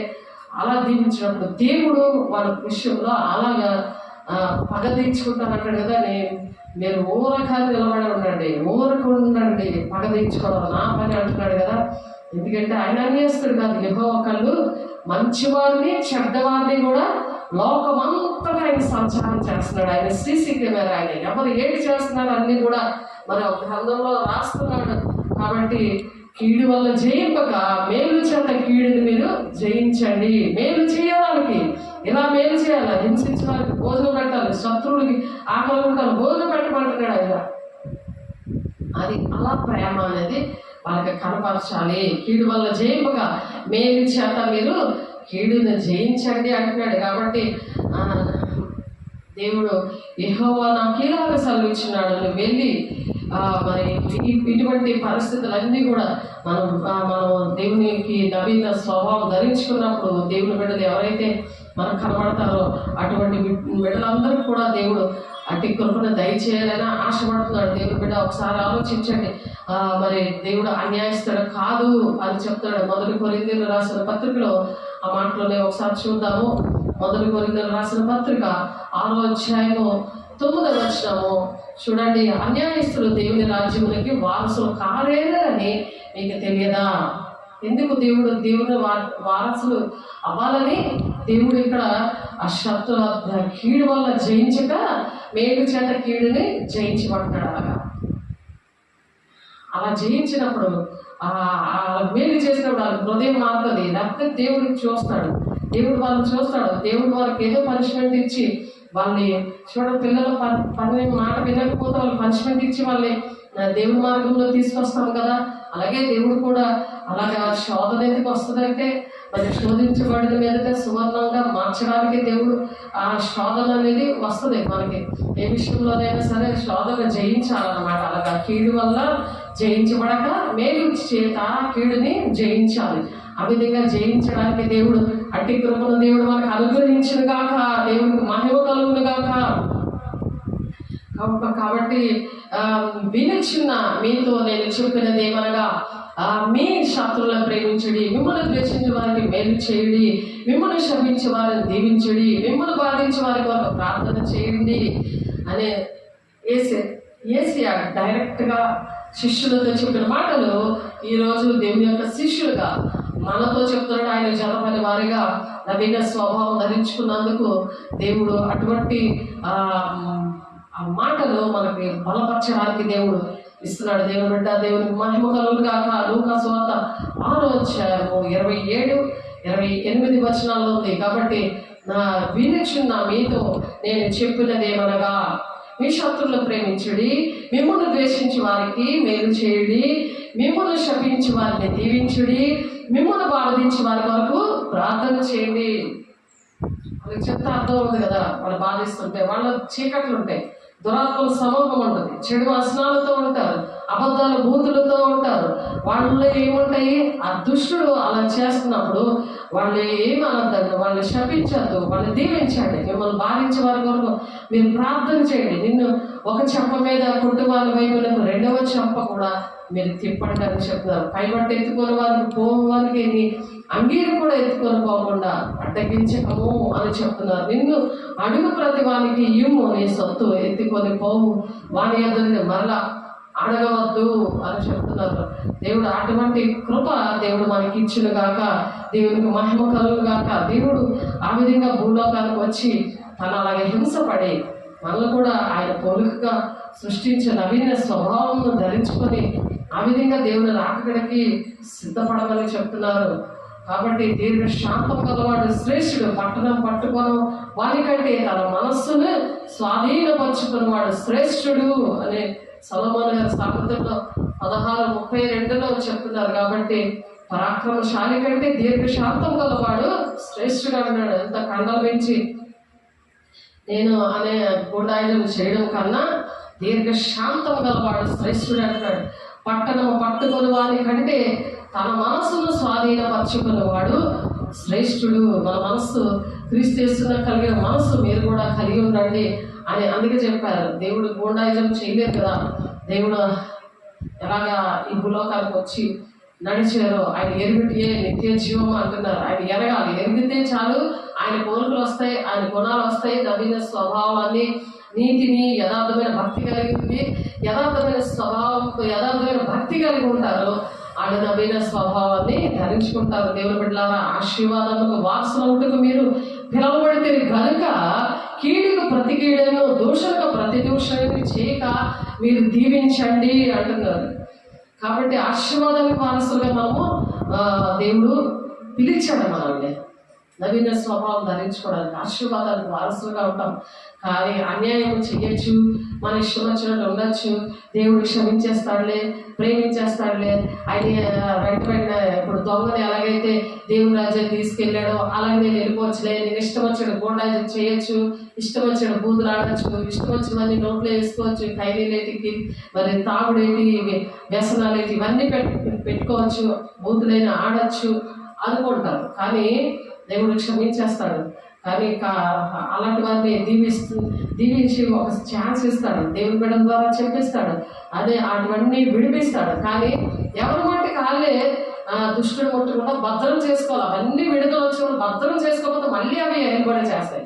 వాటి నుండి విడుదల రాదు ఆ మనిషికి. ఎవరు హృదయం వాళ్ళే కదా, ఎవరు చనిపోతే వాళ్ళకే కదా దేవుడు తీర్పులో లెక్క అడుగుతాడు. నువ్వు శరీరంతో జరిగించినవి అవి మంచివైనా సరే చెడ్డవైనా సరే న్యాయపీఠం మీద నువ్వు లెక్క చెప్పాలని చెప్తాడు కదా. ప్రతి ఒక్క మనిషి కూడా కళ్ళు మోసిన తర్వాత దేవుడు న్యాయపీఠం దగ్గర లెక్క అడిగినప్పుడు లెక్క చెప్పాలి. కాబట్టి అన్యాయంగా మనం ప్రవర్తించకూడదు. దేవుడు చూడట్లేదులే అనుకోకూడదు. ఎందుకంటే యెహోవా కళ్ళు లోకమంతా సంచారం చేస్తాయి. అది మంచి వారిని చూస్తుంది, ఆ కళ్ళు చెడ్డవారిని చూస్తుంది. కాబట్టి దేవుడు ఆలయంలో అయితే నీ సన్నిధిలోని ప్రవర్తన జాగ్రత్త అంటున్నారు. కాబట్టి ప్రసంగ 5:1 ఉంటుంది ఆ మాట. కాబట్టి జాగ్రత్త అంటే మరి ట్రాన్స్ఫార్మర్ దగ్గర జాగ్రత్త అని 2 ఎముకలు ఇంటిలా ఉండి పైన పొర్రు నుండి అంటే మరణము, ట్రాన్స్ఫార్మర్ దగ్గర మరణం ఉంటుంది కదా, జాగ్రత్త అని రాస్తారు. అందుకనే దేవుని సన్నిధి విషయంలో చాలా జాగ్రత్తగా ఉండాలి మనము. అందుకనే ఇక్కడ 1 కొరింథీ 6:9 అన్యాయస్తులు దేవుని రాజ్యములకు వారసులు కారు. అంత కన్ఫామ్గా చెప్తున్నారు చూడండి. అన్యాయం అనేది చేయకూడదు. ఎవరిని వాళ్ళు చేసిన వాళ్ళు ప్రేమించాలి, వాళ్ళు దీవించాలి, వాళ్ళు ఆశీర్వదించమని చెప్తున్నాడు. దేవుడి మనసు అది నవీన స్వభావం ధరించుకున్నప్పుడు వారందరికీ దేవుడు అటువంటి స్వభావం ఇచ్చింది కాక, దేవుడికి మహిమ కలుగు కాక, ఆశీర్వాదం వారసులు అవడానికి మనల్ని పిలిచాడు. కానీ అన్యాయస్తులుగా తయారవుతున్నారు. మాటలు వినకుండా, దేవుడు హృదయాన్ని అర్థం చేసుకోకుండా, దేవుడు ఎందుకు ప్రాణం పెట్టాడు, మనిషి తప్పు చేస్తే మనిషిగా ఆయన వచ్చి దేవుడు కుమారుని మనిషి రూపంలో తీసుకొని వచ్చాడు. మహిమనంతని ఆయనకున్న మహిమంతా కూడా అక్కడ విడిచిపెట్టించారు పరలోక రాజ్యంలో. తండ్రి అయిన దేవుడు కుమారుని పంపించాడు. మన కుమార్తెలు ఎలా పెంచుతున్నాం? దేవుని యొక్క కుమారుని పంపించాడు భూలోకానికి. ఎవరైనా దేవుడే భూలోకానికి వచ్చి దిగొచ్చి అన్ని కూడా నేర్పించి చెప్తే వినకపోతే అది అన్యాయం కదా. కాబట్టి అన్యాయస్తులు అందుకే దేవుని రాజ్యానికి ప్రవేశించారట. అది తెలియదా మీకు? మోసపోకటి, జారులేను, విగ్రహారాధికులేను, వ్యభిచారులేను, ఆడంగితనము గలవారైన పురుష సంయోగులనే అయినను, దొంగలైనను, లోపులైనను, త్రాగుబోతులైనను, దూషకులైనను, దోచుకుని వారినైనను దేవుని రాజ్యములకు వారసులు కానేరారు. ఎంత కన్ఫామ్గా చెప్తున్నాడు దేవుడు మనకి ఎందుకు దేవునికి మనుషులకి మధ్యన దేవుని సేవకుల్ని ప్రవక్తలుగా అపోస్తులుగా ఎందుకు పిలుచుకున్నాడు? అపోస్తుల బోధలు ఎందుకు దేవుడు నిర్ణయించాడు? దేవుడు దేవునికి కలిగిన సంపూర్ణత కలవారు మగవారు అన్ని విషయాలు ఎదగాలని నీతి భక్తి యథార్థమైన భక్తి గల వారే నవీన స్వభావం ధరించుకోమని చెప్తున్నాడు దేవుని బిడ్డ. నూతనమైన మనసు, నూతనమైన దినాల్లో, నూతనమైన సంవత్సరంలో అప్పుడే 3 నెలలు అయిపోతుంది. దేవా నాకు నూతన స్వభావం కావాలయ్యా. అది ఎక్కడ ఎన్ని కోట్లు పెట్టినా దొరకదు అది. కానీ ఎన్ని కోట్లు నీకున్నా వేస్టే. నవీన స్వభావం నీకు లేకపోతే, ఎన్ని ఇల్లులో నీ కారులో ఉండి నాకేంట్లే అని దర్జాగా నువ్వు కాళ్ళ మీద కాలు వేసుకొని తింటున్నా సరే అవన్నీ వేస్టే. కన్ను మూసిన తర్వాత దేవుని రాజ్యానికి వాడు వారసులు కావేరలు అని కన్ఫర్మ్ చేస్తున్నాడు దేవుని బిడ్డలారా. దానికి మతం కులం భేదం లేదు. దేవుని బిడ్డలారా న్యాయంగా మనం ఉండాలి అని చెప్పి ఆయన ప్రాణం పెట్టాడు. దేవుడు మన కోసం ప్రాణం పెట్టాడు. మనకు రావాల్సిన శిక్ష ఆయన విధించుకున్నాడు. చేతుల ద్వారా, కాళ్ళ ద్వారా ఎక్కడెక్కడ తిరిగావో అవన్నీ ఒప్పుకోవాలి. లేకపోతే బాహాటంగా అనుక్షణము దేవుని సిలువ వేస్తున్నట్టుగా ఉంటే దేవుడు మరి క్షమించే హృదయం గలవాడు. ఎప్పుడైతే నువ్వు సరి చేసుకుంటావు అప్పుడే దేవుడు నీలోకి వస్తాడు. నవీన స్వభావం నీకు ధరింప చేస్తాడు. దేవుని ఆజ్ఞలు పాటించలేనివి, సేవకులతో ఉన్నవి ఉన్నవి, కృతజ్ఞత లేకుండా ఉన్నవి, ఇవన్నీ కూడా నువ్వు సరి చేసుకోవాలి. దేవుని బిడ్డ, మీలో కొందరు అడ్డువారై ఉండేది కానీ ప్రభువైన యేసుక్రీస్తు నామమును మన దేవుని ఆత్మయందును మీరు కడుగుబడి పరిశుద్ధపరచబడిన వారే నీతిమంతులుగా మీరు తీర్చబడ్డారు అని కొరింథీ సంఘముతో పౌలు గారు చెప్తున్నాడు. అలాగా మనము కూడా ఆ విధంగా నీతిమంతులుగా తీర్చబడదుముగాక. అన్నిటి అందు కూడా నాకు స్వాతంత్రం ఉంది కానీ అన్ని చేయదగినవి కాదంటాడు. అన్నిటిలోనూ కూడా దేవుని పిల్లల స్వాతంత్రం ఉంటే కానీ అన్ని చేయము. ఏది చెయ్యాలో వయసు వచ్చాక ఏది చేయాలో చేయకూడదని పెద్దోడికి ఎలా తెలుస్తుంది? మనం పెద్ద అయ్యాం కదా, మనకి ఎలా తెలుస్తుంది? అలాగే ఆత్మ విషయంలో కూడా ఏది చెయ్యాలో ఏది చేయకూడదో అన్నీ కూడా వాక్యమైన దేవుడు మనకి నేర్పిస్తూ ఉంటాడు. అన్నిటి యందు నాకు స్వాతంత్రం కలదు కానీ నేను దేని చేతను లోపరచబడ నల్లను భోజన పదార్థముల కడుపు భోజన పదార్థాలకు నియమింపబడి ఉన్నాయి. దేవుడు వాటిని నాశనం చేయను. దేవుడు వాటిని నాశనం చేయను. దేహము జాగ్రత్తము నిమిత్తము కాదు కానీ ప్రభు నిమిత్తమే, ప్రభు దేహము నిమిత్తమే. దేహాన్ని ఆ విధంగా కాపాడుకోవాలి. భోజన పదార్థాలు కడుపుకి భోజన పదార్థములకు నియమింపబడి ఉన్నాయి కానీ దేవుడు వాటిని నాశనం చేయను. కాబట్టి ఆహారం కూడా ఆ కడుపు భోజన పదార్థాలు కడుపుకి వెళ్ళే సరే భోజన పదార్థాలు నియమించబడ్డాయి కానీ దేవుడు మరి వాటిని నాశనం చేయను అంటున్నాడు. అంటే ఈ జారత్వము మరి దేహము జారత్వం నిమిత్తము కాదు కానీ ప్రభు నిమిత్తమే, ప్రభు దేవుని నిమిత్తమే ఆహారం. అందుకే ఎప్పుడైతే అలాగా జారత్వముతో ఉంటారో అందుకే ఆహారం తినలేరు వాళ్ళు. ఆ కడుపునికి ఆ పదార్థాలు నియమింపబడి ఉన్నాయి కానీ దేవుడు వాటిని నాశనం చేస్తానంటున్నాడు. తినలేని పరిస్థితి, కొన్ని తినలేరు. బీపీలు షుగర్లు ఉన్నవాళ్ళు, క్యాన్సర్ పేషెంట్లు, మరి దెయ్యాలు పట్టిన వాళ్ళు, ఇవన్నీ కూడా ఎందుకు కడుపుకి ఆహారానికి దేవుడు నియమించాడు కానీ అవి ఆ పదార్థాలని చూడండి. భోజన పదార్థము కడుపు భోజన పదార్థముకు నియమించబడింది కానీ దేవుడు వాటిని నాశనం చేశాడు. అందుకే తినకుండా అందుకని ఉంటుంది. నేను ఇది తినలేనండి అంటారు కదా, ఎదురుగుండా ఉంటారు అందరూ చికెన్ బిర్యానీ తింటారు కానీ మిగిలిన తినలేరు. కాబట్టి దేవుడు దేహములకు మీ దేహములకు క్రీస్తులకు అవయవులై ఉండేవని మీరు ఎరుగరా? మీ దేహము క్రీస్తులకి, అందుకే క్రీస్తులకి అవయవం ఉంది. ఆ అవయవం క్రీస్తుకి మీ దేహము అవయవంగా ఉంది. చూడండి మీరు 1 కొరింథీ 6:15 మీ దేహములు క్రీస్తునకు అవయములై ఉన్నవి. క్రీస్తునికి అవయవములై ఉన్నాయి. ఇవన్నీ ఎవరివి? క్రీస్తునికి అవయవములుగా ఉన్నాయి. మానవి కాదు ఇది. అందుకే మన జీవితాలు దేవునికి సమర్పించుకుంటాం. నీతిగా న్యాయంగా ఉండడానికి సమర్పించుకుంటాం. దేవుని కోసం బ్రతకడానికి సమర్పించుకుంటాం. దేవుని కోసం బ్రతకడం అంటే ఏంటి? దేశం బాగుండాలని, మరి కుటుంబాలు బాగుండాలని, గ్రామాలు బాగుండాలని సమర్పించుకుంటాం. వైజాగ్ నుండి నేను విజయనగరం, అందుకే దేవుడు నన్ను పిలిచారు మాస్ ఏరియాలోకి. అక్కడ ఉంది ఎవరు చేస్తారు, ఎలా బ్రతకగలరు, క్లాస్గా ఉంది ఎస్పెషల్ మెయిల్ డ్రైవర్ కూతుర్ని ఎలా బతుకుతాను నేను అనలేదు. నేను లోపడ్డాను. మా ఇంటికి కానీ మా ఆయనకి కానీ మా పుట్టింటికి కానీ అతనికి ఎవ్వరికి ఇష్టం లేదు. కానీ పరిశుద్ధాత్మ దేవుడు నాలో ఉన్నాడు కాబట్టి నా దేవుని మీ దేహంలో క్రీస్తుకు అవయవులై ఉన్నామని మీరు ఎరుగరా అంటున్నాడు కదా. ఈ అవయవుగా ఉన్నాం కాబట్టి మరి నేను క్రీస్తు యొక్క అవయవులను తీసుకొని వేశ్య యొక్క అవయవంగా చేయదునా? ఈ క్రీస్తు యొక్క అవయవం ఎప్పుడైతే మనం మాటమేమో వేశ్య యొక్క అవయవంగా అయిపోతుంది. లోకానుసారంగా ఇంకా ఉంటాం, భూ సంబంధమైన వెతుక్కుంటాం. ఆ ఉద్యోగము డాక్టర్లో ₹1,00,000 జీతం అయినా సరే అదేం నాకేం అనిపించలేదు.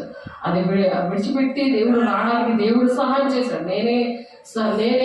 నేనైతే చేయను. లోపల ఉన్నవాడు పరిశుద్ధాత్మ దేవుడు శక్తిగా ఆయన వ్యక్తి, ఆ వ్యక్తి నన్ను తీసుకొచ్చాడు. లేకపోతే నేను లోపడలేను కదా. ఇంట్లో వాళ్ళని విడిచిపెట్టి కుటుంబాన్ని విడిచిపెట్టి దేవుడి మాటలు వినబడి ఇటువంటి ఏరియాలలో నేను పని చేయడము అది నా వల్ల కాదు. కానీ దేవుడిని ఎప్పుడైతే మనం పొందుకుంటామో, పరిశుద్ధాత్మని ఎప్పుడైతే పొందుకుంటామో, మీ దేహంలో క్రీస్తునకు అవయములే ఉన్నాయని మీరు ఎరుగరా? నేను క్రీస్తు యొక్క అవయములను వేశ్యకు అవయములుగా నేను చేస్తానా? అది ఎంత మాత్రమో తగదు. వేషధాలను క్షమిస్తాడు కానీ వేశ్యను క్షమించడట. అదే వేశ్యను క్షమిస్తాడు కానీ వేషధాలను క్షమించడట. అంటే వేశ్య కన్నా ఎక్కువ పాపము వేషధారిగా నడవడం. దేవుడు నమ్ముకున్నామని చెప్పి సంపూర్ణమైన భక్తి, మానవీయ భక్తిలో దేవుడు ఉండమని చెప్తుంటే, క్రీస్తుకి అవయవాలుగా ఉండమని చెప్తుంటే, మరి ఈ దేహం ఏమిటంటే క్రీస్తుకి అవయవమై ఉన్నదని చెప్తుంటే, ఇవి మీరు తెలుసుకోలేదా అని క్వశ్చన్ మార్క్ అక్కడ చూడండి. కొరింథీ సంఘాన్ని పౌలు గారు అడుగుతున్నారు. ఇప్పుడు గ్లోరీ గాస్పెల్ చర్చ్ ఆర్గనైజేషన్ని ఇదిగో షారోన్ పాస్టర్ అడుగుతున్నారు. ఒకసారి ఆలోచించండి. మేము ఆన్లైన్లో బిడ్డలు ఒప్పుకోండి, విడుదల పొందుకోండి. దేవుని బిడ్డలుగా ఆయనకు అవయవంగా ఉండాలని, ఆయన ఈ శరీరానికి, ఈ దేహానికి, క్రీస్తుకు మనం అవయవములుగా ఉన్నాం కాబట్టి ఈ అవయవాల ద్వారా దేవుడు కార్యం చేస్తూ ఉంటారు. దేవుని వేలుతో దెయ్యములు వెళ్ళకూడదే, అక్కడ దేవుని రాజ్యం ఉందని, జీవ బృందంలో నీ పేరు ఉందని మరి ఉంటుంది అక్కడ. చూడండి ఒకసారి చూద్దాం ఆ మాట.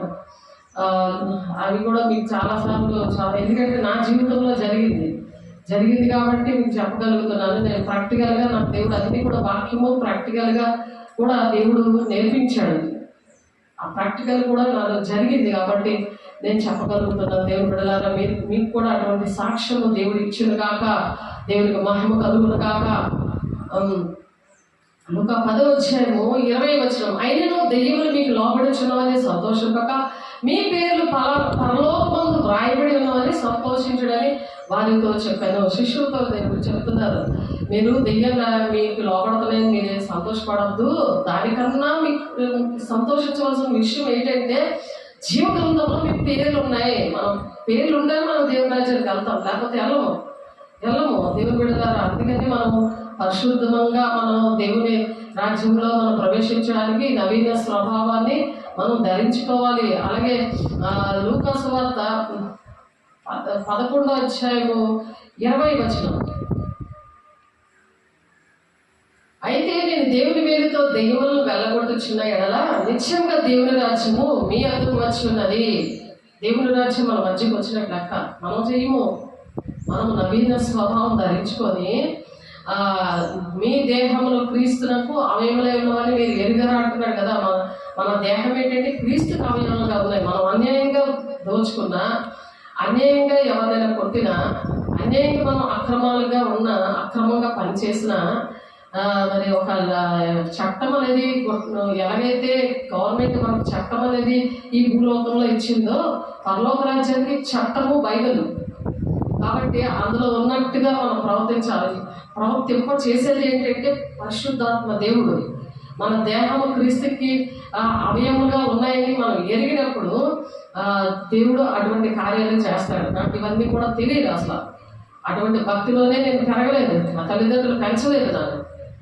కానీ నేను ప్రార్థన చేసినప్పుడు 1999లో పరిశుద్ధాత్మతో దేవుడు నింపినప్పుడు పేపర్లాగా నా బాడీ తేలిపోయింది. ఎంత అగ్ని అభిషేకమో పొందుకున్నాను నేను. 3 రోజుల ఫాస్టింగ్ ప్రేయర్లో, ఫుల్ ఫాస్టింగ్ ప్రేయర్లో దేవుడు నాకు ఆ మహిమతో నింపినప్పుడు అప్పటి నుంచే ఇవన్నీ కూడా దేవుడు నేర్పించాడు. నా భక్తి నేర్పించేయ్యా, నా జీవితం నీకు అంకితం ఇస్తున్నానని అని చెప్పినప్పుడు. 3వదిగా నా భర్త ఎటువంటి స్థితిలో పడిపోయాడో ఆ విషయంలో నేను బాధ్యత వహిస్తాను. అటువంటి వారి విషయంలో నేను బాధ్యత వహిస్తాను. అతనికి అన్ని అలవాట్లు ఉండి అన్ని విషయాల్లో కూడా మరి ఆ చెడు వ్యసనాల్లో ఉండి విగ్రహారాధనలో ఉన్న మనిషి విషయంలో అందరూ కూడా విడాకులు ఇచ్చేమన్నా సరే పరిశుద్ధపరచబడతారు. అవిశ్వాసైన భర్త భార్యను బట్టి పరిశుద్ధపరచబడతారు. లేకపోతే పిల్లలు అపవిత్రులు అయిపోతారంటే నేను ఇంకేం ఆలోచించలేదు. మరి నెల తిరగకుండానే ఎంత చిన్న బీజము పడిపోయింది. గర్భఫలం దేవుడిచ్చే బహుమానము, ఆ బహుమానము అపవిత్రత అవ్వకూడదు అనే విషయంలోనే నా బిడ్డలిద్దరి విషయంలో కూడా నేను ప్రార్థన చేశాను. ప్రార్థన చేసి ఆయన పరిశుద్ధపరచుకురా, ఇద్దరు పరిశుద్ధంగా ఉంటేనే మరి దేవుడు పిల్లలు పవిత్రంగా ఉంటారు. అంటే ఇద్దరు పిల్లలు కూడా దేవుని రూపంలోనే ఉన్నారు. పిల్లలిద్దరూ అలాగే పుట్టారు. వారు చూస్తే నిరాశ్చర్యపడిపోతారు. అలా ఉంటారు పిల్లలిద్దరు కూడా.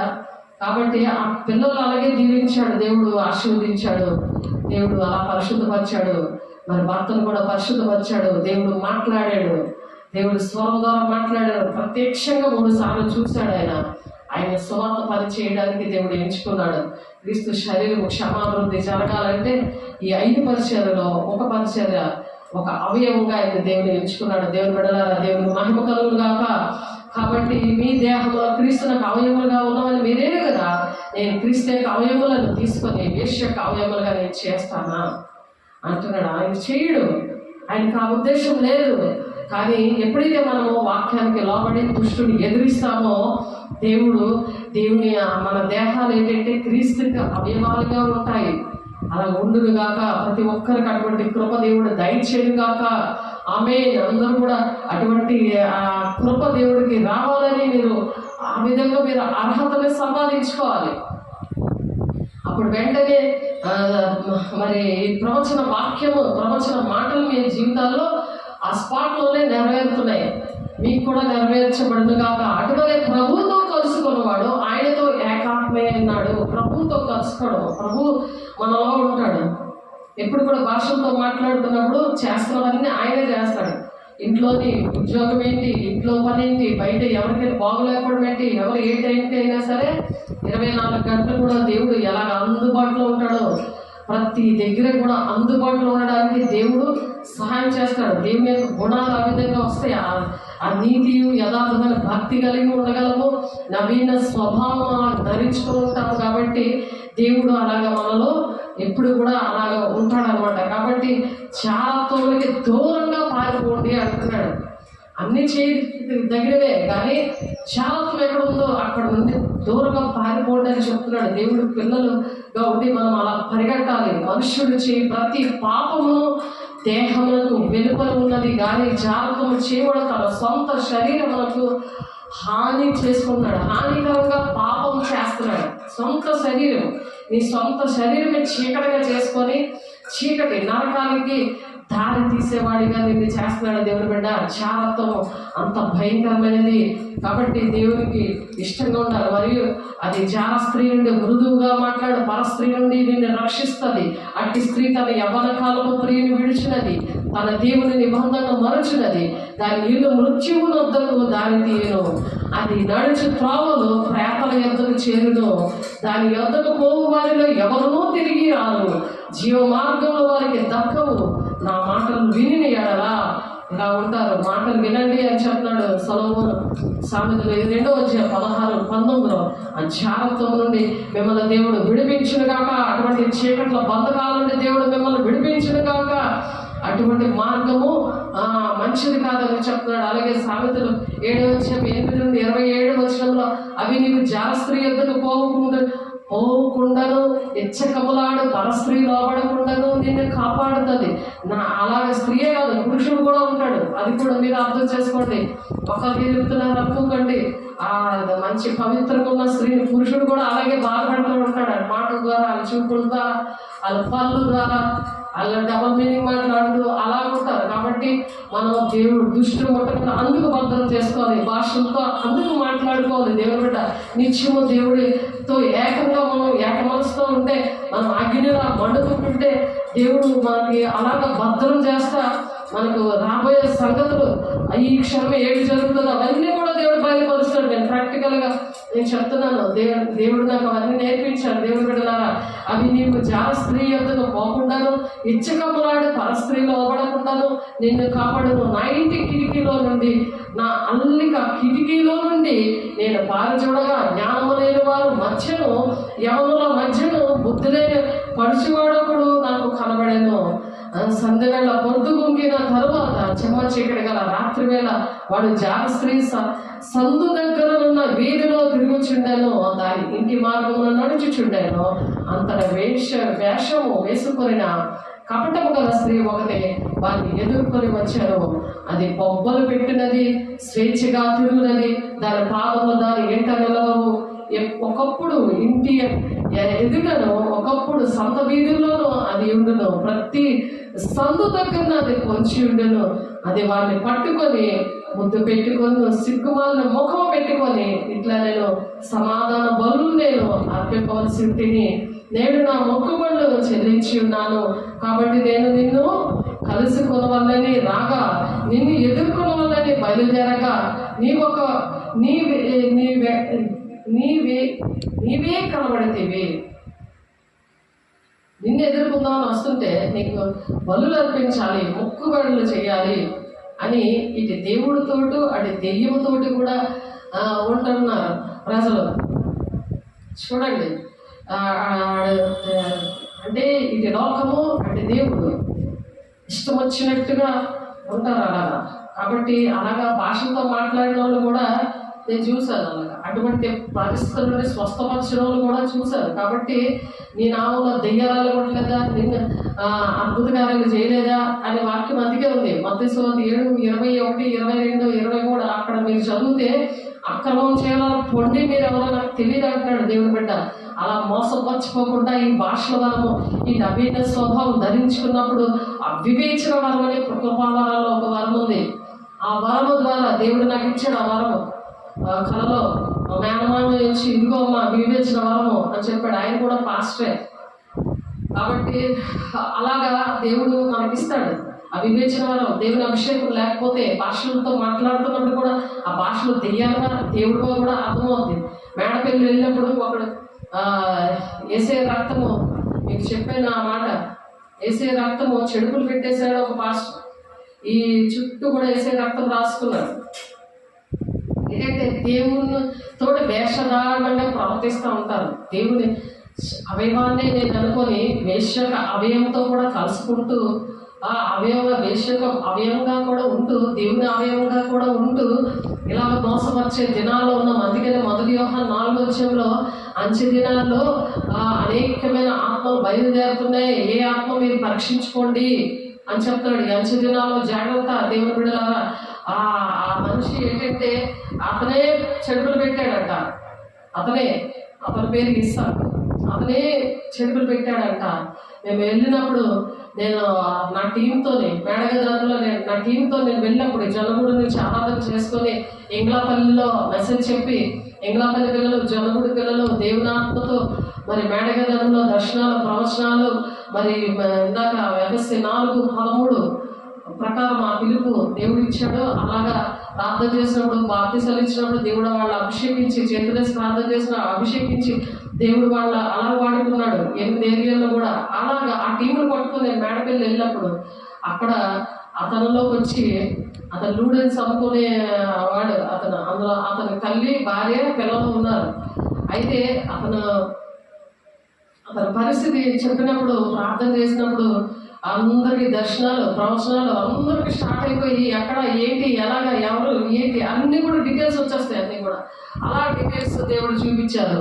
వాడు భాషలతో మాట్లాడుతున్నాడు. దగ్గర ప్రార్థన చేయగానే పడిపోయాడు, భాషలతో మాట్లాడుతుంటే ఎస్తేర్ అని ఒక అమ్మాయి, షారోన్ రోజా అని ఒక అమ్మాయి, మరి వాళ్ళలోకి నాకు కూడా కళ్ళు కళ్ళు తెలుసు, నాకు తెలుస్తాయి. కానీ వాళ్ళు కూడా చెప్పిన విషయం ఏంటంటే వీళ్ళు చేతులేసి ప్రార్థన చేయించుకున్నారు. అందుకనే ఆ భాషలో దెయ్యం మాట్లాడుతుంది, దెయ్యం ద్వారా వస్తున్నాయి భాషలు అని చెప్పారు. మరలా ప్రార్థన చేసినప్పుడు ఆ దెయ్యం వెళ్ళిపోయిన తర్వాత మళ్ళీ వెళ్ళిపోయి ఖాళీగా ఉన్న ఆ హృదయం అనే ఆలయం, బాడీ అనే ఆలయానికి పరిశుద్ధాత్మతో నింపబడిన ప్రార్థన చేస్తే పరిశుద్ధాత్మతో నింపబడి కూర్చొని లెగిసి దేవుడు ఎంత కృప చూపించారంటే ఆ దేవుడు అక్కడ చేసిన కార్యాలు ఆ కొరడు అంతా కూడా వివరించి ఎవరు పెట్టారు ఏంటి అవన్నీ కూడా డీటెయిల్స్ అన్నీ వచ్చినప్పుడు వాడికి కూడా తెలిసే, వాళ్ళ కుటుంబానికి కూడా తెలిసే. వాళ్ళ పరిస్థితులు ఏంటంటే ఎన్ని రోజుల్లో భయంతో రక్తంతో రాసుకున్నారు. ఏసు రక్తమే జీవని గోడలన్నీ కూడా రాశారు. ఇంటికి వెళ్ళి చూస్తే మేము ఇలా బాధపడుతున్నామండి అనేసి ఎవ్వరు కూడా మాకు విడిపించే వాళ్ళు లేరు. దేవుడు మమ్మల్ని తీసుకొచ్చారు అని చెప్పి వాళ్ళ 6 కూడా బాప్తిసం తీసుకున్నారు. దేవుడికి మహిమ కలుగును గాక. దేవుడు అలాగా విడిపించారు దేవుని బిడ్డ. కాబట్టి మనం ఏంటంటే జారత్వంలోని ఆ విధంగా పడుకోకూడదు. ఎందుకంటే మీ దేహము దేవుని వల్ల మీకు అనుగ్రహింపబడినది, మీలో ఉన్న పరిశుద్ధాత్మకు ఆలయమై ఉన్నదని మీరు ఎరుగరా, మీరు మీ సొత్తు కాదు అని చెప్తున్నాడు దేవుడు. మన సొత్తు కాదు, ఇది దేవుడిది. ఇది దేవుడు పోలికగా సృష్టించాడు. అందుకే నవీన స్వభావాన్ని మనం ధరించుకోవడానికి దేవుడు సహాయం చేస్తాడు. మనం ఇష్టపడాలి, మనం సిద్ధంగా ఉండాలి. సిద్ధపడకుండా నువ్వు అపవిత్రంగా ఉండి నేను పరిశుద్ధాత్మ పొందుకుంటాను, నువ్వు దేవుని ఆజ్ఞలు పొందుకోకుండా చేతులేసి ప్రార్థన చేయకంటే నీ జుట్టు ఉండిపోతుంది. కానీ అందరి చేతులతో ప్రార్థన చేసుకుంటావు, ఎక్కడెక్కడ ఉన్నారో అందరి దగ్గర దేవుడే ఉన్నాడు అనుకుని పరిగెడతా ఉంటావు. పరిగెడుతుంటే నీ పరిస్థితి దేవుడిని దూషిస్తూ ఉంటావు, సేవకుల్ని పట్టించుకోవు.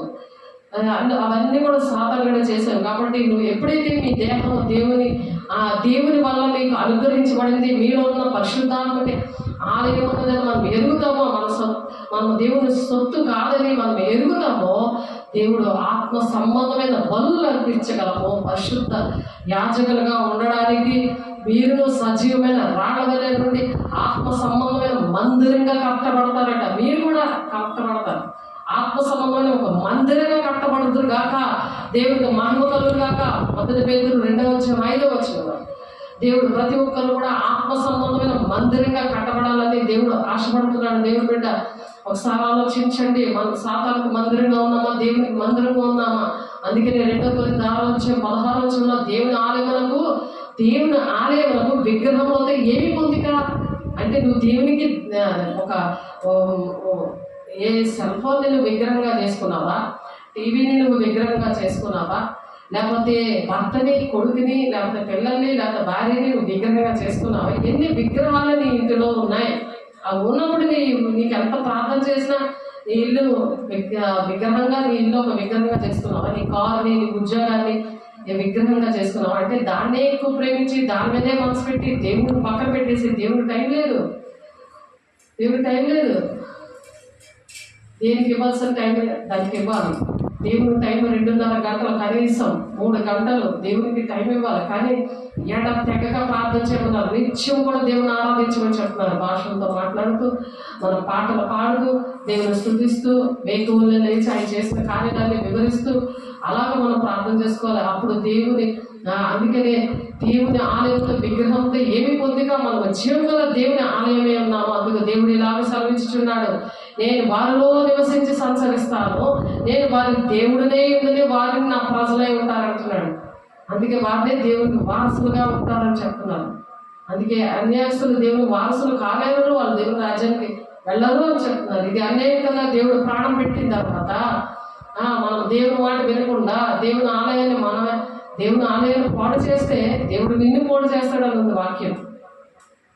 కాబట్టి మనిషి పాడైపోవడానికి కారణము, దేశం పాడైపోవడానికి కారణాలు ఇవే దేవుని బిడ్డలారా. కాబట్టి సంపూర్ణమైన భక్తి కలిగి ఉండి, మాన్యతైన భక్తి కలిగి ఉండి మనుషులందరి కోసం ప్రార్థన చేయాలి. ఎందుకంటే దేవుడు ఈ బాడీలో సంచారం చేస్తూ ఉంటాడు, ఆయన మాట్లాడుతూ ఉంటాడు. అనుక్షణం నువ్వు ఏటి వెళ్ళాలో, ఎక్కడికి వెళ్ళాలో, ఏం మాట్లాడాలో, ఏం చెప్పాలో, ఎవరికి నువ్వు ఏంటి చెయ్యాలో, వాళ్ళ పరిస్థితి ఏంటి అన్నీ కూడా దేవుడు బయలుపరిచే దేవుడు. ఎందుకంటే ఆ ప్రాక్టికల్గా 8 ఏరియాల్లో కూడా పని చేసే దేవుడు. అటువంటి కృప దేవుడు మాకు ఇచ్చారు, దేవుడు మీకు కూడా ఇచ్చును గాక. కాబట్టి మనము దేవుడు మరి ప్రార్థన చేసుకుందాము. దేవుడు అతి కృప మనకి దేవుడు ఈ కడవరి కాలంలో మరి దేవుడు మనకి అనుగ్రహించును గాక. దేవుడికి మహిమ కలుగును గాక.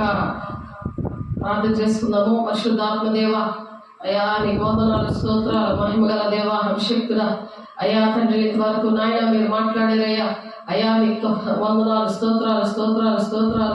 పరిశుద్ధాత్మ వందనాలు. మీ దేహము దేవుని వల్ల మీకు అనుగ్రహించబడింది అంటున్నావు నాయన. తండ్రి నాయన, పరిశుద్ధాత్మక ఆలయమే అన్నదని మీరు ఎరుగుదని చెప్తున్నావు నాయన. మీరు మీ సొత్తు కారు అని చెప్తున్నాం ప్రభా. ఇదిగోనైనా మా జీవితాలు నీకు అంకితం ఇస్తున్నామయ్యా.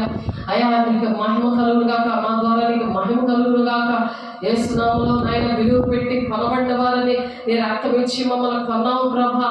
కనుక మీ దేహంలో దేవుని మహిమపరచండి అని చెప్తున్నావు ప్రభా. నీకు మహిమకరంగా మేము జీవించడానికి అయ్యా మీరు సహాయం చేస్తున్నారయ్యా. నీకు స్తోత్రాలు. మహిమ నీకే, ఘనత నీకే, ప్రభావం నీకే. మహిమగల దేవ, ఆటంకపరుస్తున్న ప్రతి దురాత్మ శక్తులారా చేతులెత్తి ప్రార్థన చేసిన ప్రతి ఒక్క బిడలోంచి బయటికి పొమ్మని తెలుస్తాను. నజరేయుడైన నామములో దుష్టుడు ముట్టకుండా భద్రపరిచి నాయన నవీన స్వభావాన్ని అయా నాయన నీతియు యథార్థమైన భక్తి కలిగి ఉండి నవీన స్వభావాన్ని ధరించుకుందరు గాక. యేసు నామములో, మహిమగల నామములో, నిశక్తిగల నామములో అయా పరిశుద్ధాత్మ దేవాన్ని మీరే కృప చూపించండి, నడిపించండి, మహిమ పొందుకోండి. అయా నీ వరములతో నాయన, అయా నీ ఫలముతో నాయన మీకే మహిమ కలుగుగాక. యేసు నామములో పరిశుద్ధాత్ముడ మీకే వందనాలు, స్తోత్రాలు, స్తోత్రాలు. ధర్మశాస్త్రం మేలైనదని మీరు మనం ఎరుగుదుము అని చెప్తున్నాడు నాయన. తిమోతి పత్రికలో పౌలు గారు నాయన అది మేలైనది ప్రభా నా తండ్రి. అయా ధర్మశాస్త్రం నాయన ఆచరించేవారు అయా తండ్రి నాయన 1000 తరాల వరకు దీవించబడతారని చెప్తున్నాం నాయన. 1 తిమోతి 4 అయా 11వ వచనం ప్రకారం నాయన మేలుకరంగా ఉన్న అయా ధర్మశాస్త్రం పాటించడానికి అయా మీరు సహాయం చేస్తున్నారయ్యా. మీకు స్తోత్రాలు నాయన. అందుకే మన ప్రభు యొక్క దీర్ఘ శాంతము రక్షణార్థమైనదని ఎంచుకునేదని చెప్తున్నాం నాయన. అయా తండ్రి నాయన మీకు వందనాలు, వందనాలు, వందనాలు. 2 Peter 3:16 వచనం ప్రకారం నాయన మీరు అట్టి కృపను దయచేస్తున్నారయ్యా. 16-17 అస్థిరులు, విద్యావిహీనులు ప్రభా అపార్థం చేసుకుంటారు, వారి స్వకీయ నాశనంలో తెచ్చుకుంటారన్నావు ప్రభా. వాక్యం అర్థం కాక అయా తండ్రి స్వకీయ నాశనాన్ని తెచ్చుకుంటున్న విడాలని నాయన దర్శించండి నాయన. నీ ఆత్మతో నింపండి, నీ మహిమతో నింపండి, నీ అభిషేకంతో నింపండి, నీ కృపలో భద్రపరచండి. నీ సాక్షిగా మీరు నిలబెట్టుకుంటున్నందుకు, మహిమ పొందుకుంటున్నందుకు మీకే కోట్లాది వందనాలు, స్తోత్రాలు చెల్లిస్తూ యేసయ్య పరిశుద్ధ నామములో బ్రతుకులాంటి వేడుకుంటున్నాం తండ్రి. ఆమేన్. తండ్రి యొక్క దీవెన, కుమారుని యొక్క కృప, పరిశుద్ధాత్మిక నిత్య సహవాసము సదాకాలము ప్రతి ఒక్కరికి కూడా తోడేయండి, మనందరికీ తోడేయండి, నడిపించును గాక. ఆమేన్. దేవునికి మహిమ కలుగును గాక. దేవుడు మిమ్మల్ని దీవించి ఆశీర్వదించును గాక. God bless you.